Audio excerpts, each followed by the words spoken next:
सत्ता पक्ष की तरफ शक की उंगली उठती है। उपराष्ट्रपति का इस्तीफा बहुत पक्के इरादे से हुआ और यह बहुत आकस्मिक हुआ। बहुत सीमित और संकीर्ण कारण से धनखड़ भी उपराष्ट्रपति बनाए गए थे। राजस्थान और हरियाणा के जाट वोट बैंक पर असर डालने के लिए ऐसा उस समय भी एक बारगी हुआ था। बीजेपी आपदा में अवसर खोजने वाली कुशल पार्टी रही है। जगदीप धनखड़ बीजेपी के लिए अब संसाधन नहीं बोझ बन गए थे। हालांकि इस तरह से सोचा जाता तो यह इतने हड़बड़ी में नहीं होता और एक बारगी उन्हें इस्तीफा नहीं देना पड़ता, वह भी मानसून सत्र के पहले दिन नहीं होता। चर्चा हो रही है कि दोपहर में जेपी नड्डा के साथ उनका विवाद हुआ था। जेपी नड्डा राज्यसभा में बीजेपी के संसदीय दल के नेता भी है। जगदीप धनखड़ मार्च महीने में उत्तराखंड के दीक्षांत समारोह के दौरान वह बीमार पड़े थे और उन्हें नैनीताल के राजभवन में ले जाया गया था। जल्दी ही दिल्ली के एम्स में उन्हें भर्ती किया गया और उनके हार्ट में एंजियोप्लास्टिक करके स्टंट लगाया गया था। उपराष्ट्रपति की विदाई की खबर के दिन सत्ता पक्ष के तरफ से कोई भी अच्छी बात सुनाई नहीं पड़ी है। बीजेपी सांसद रवि किशन ने कहा है कि किसी की बीमारी को राजनीति नहीं बनना चाहिए। रवि किशन कैमरा पर बोल रहे हैं कि एक बारगी कोई बीमार पड़ ही सकता है। रवि किशन की शैली बहुत अच्छी थी।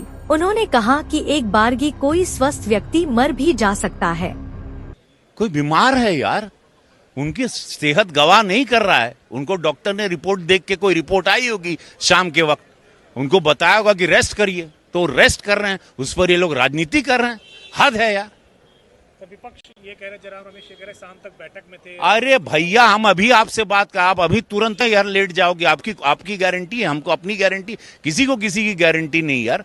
कब से शरीर गड़बड़ा जाता है, गाड़ी खराब हो जाती है, मशीन है ये भी, शरीर भी। विपक्ष को आलोचना करनी चाहिए। उनका मिमिक्री करते थे, यही विपक्ष उनका बाहर बैठ के मिमिक्री करता था। आज उनके खैरख्वाह बने हैं।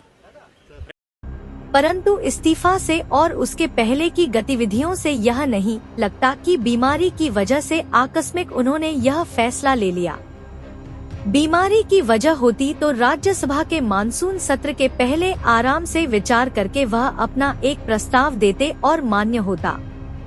कहानी और शक की सुई इस तरह जाती है कि सदन के पहले दिन ही उनकी तकरार हुई।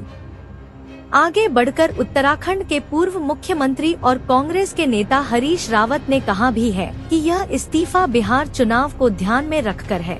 हरीश रावत के इस बयान के आने के बाद पटना में यह अनुमान लगाया जाने लगा कि नीतीश कुमार को उपराष्ट्रपति बनाया जाएगा, परंतु इस बात का कोई कारण नहीं है कि इस सक्रिय पद पर नीतीश कुमार को तब भेज दिया जाए जब वह स्वतंत्र रूप से बहुत सक्रिय रहने की स्थिति में नहीं रह गए हैं।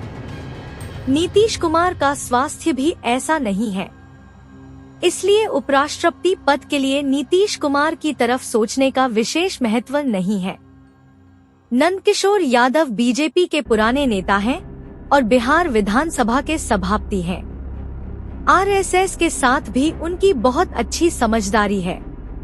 नंदकिशोर यादव को यह पद दिया जाए ताकि बिहार के यादव वोट बैंक पर वह कुछ असर डाल सके।